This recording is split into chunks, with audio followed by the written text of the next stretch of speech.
Ito guys, ang tamang ulam natin ay tira. Ayan, ito ay ano ba to?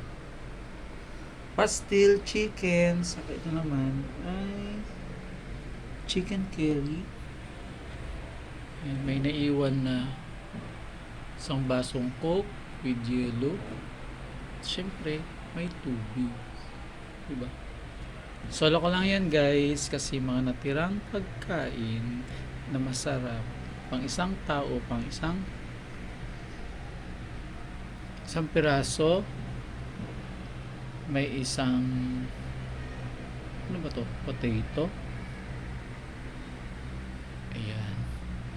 Tapos sabayan mo ng coke sa mainit na panahon. Swak na, swabe na. Taray! Sabay, konting tubig. Ayan lang ang vlog natin ngayon guys kasi wala pa tayong masyadong mga videos. Sarap ng pastil chicken oh.